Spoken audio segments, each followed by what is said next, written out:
il y a un aspect de notre programme qu'il convient de préciser, sur lequel il faut donner des clarifications. Notre pays est un État laïque. Nous n'avons pas la vocation de faire la promotion du vaudou, nous n'avons pas le droit. Tout à l'heure, dans le programme touristique, nous avons évoqué que le Bénin vendra au monde entier son patrimoine culturel vaudou. Peut-être que cela a été dit trop vite. Nous n'avons pas l'intention de faire la promotion de la spiritualité vaudou. Nous n'avons pas l'intention de faire la promotion de la religion vaudou. Mais nous devons reconnaître que nous avons une histoire, nous avons une origine. Nous venons de quelque part. Nous entendons souvent les Européens dire que l'Europe occidentale est de culture judéo-chrétienne. Pourtant, tous les pays d'Europe sont laïcs. Mais ils revendiquent leur histoire, leur culture, qui provient de l'activité spirituelle de leurs aïeuls. Convient de rappeler que les communautés humaines, quelle que soit l'époque et quelle que soit la région, ont développé l'expression culturelle artistique à partir des besoins spirituels. Que ce soit en Asie, en Europe, en Amérique, quelle que soit l'époque, quand l'homme a créé Dieu, excusez-moi le terme, quand l'homme a créé les dieux, quand l'homme a créé sa pratique spirituelle, a trouvé nécessaire de donner une explication à ces mystères, donc a découvert le surnaturel, a découvert Dieu. Les hommes ont eu besoin d'honorer Dieu, d'honorer leur divinité.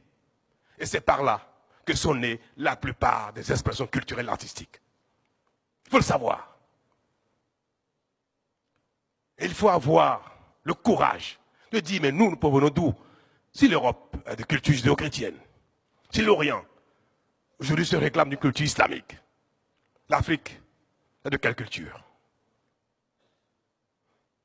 Nos parents étaient des païens, nos aïeux étaient des païens. Et ils ont créé les danses, ils ont créé le dessin, les masques. Et c'est cela qui a constitué notre patrimoine culturel et qui inspire nos artistes. L'Afrique est de culture vaudou.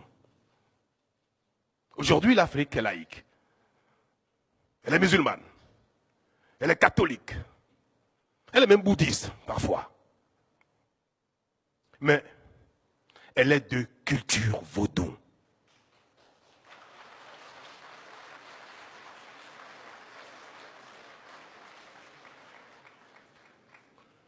Nous allons commercialiser nos valeurs culturelles. Nous allons révéler au monde ce patrimoine si riche, si intense, si beau. Le monde aura du plaisir à le découvrir. Allez s'asseoir dans une arène pour regarder les Galédés danser n'a rien de spirituel.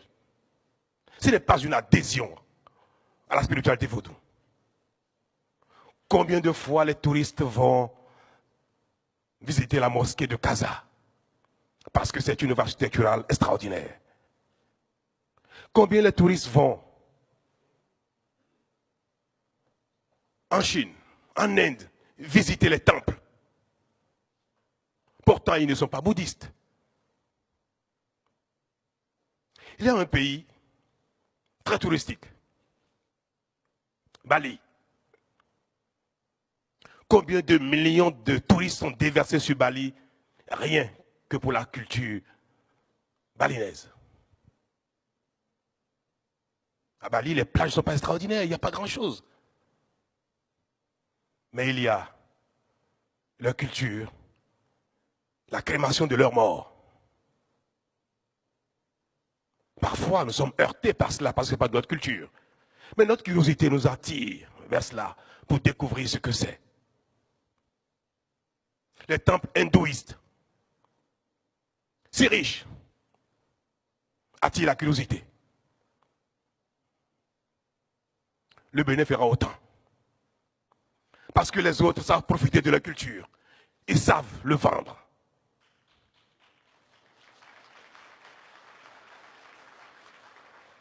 Les autres n'ont pas de complexe. Ils savent la vendre. Nous aussi, nous allons être décomplexés. Et nous allons vendre au monde entier ce que nous avons. Nous allons investir massivement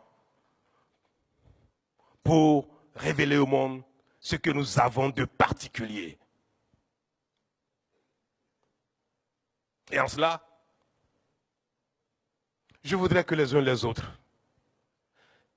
aient la grandeur et l'ouverture d'esprit qu'il faut pour accompagner cette politique d'investissement et de promotion des valeurs que nos parents, nos ancêtres nous ont laissées.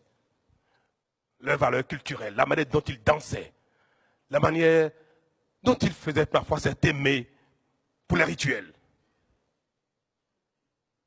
Vous savez, les Brésiliens,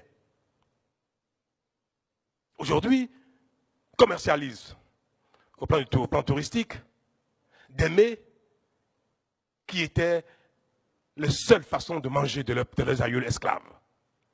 Mais c'est devenu pour eux un patrimoine culinaire. Le passé, quelle que soit sa douleur, quelles que soient les souffrances qu'il a pu générer à nos aïeux, peut devenir un patrimoine commercialisable.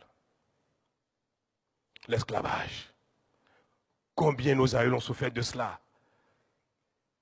Mais on ne va pas regarder derrière, nous ne sommes pas dans la revendication. Mais nous allons matérialiser au Bénin.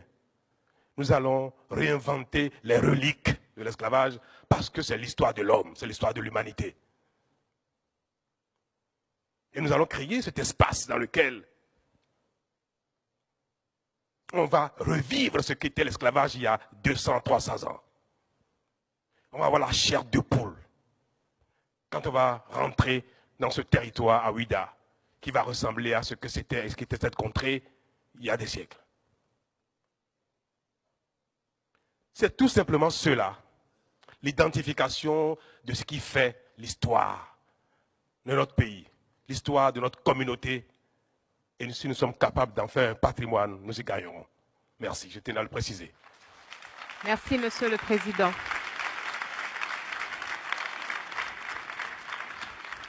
Merci, Monsieur le Président. Chers téléspectateurs, merci de nous rester fidèles.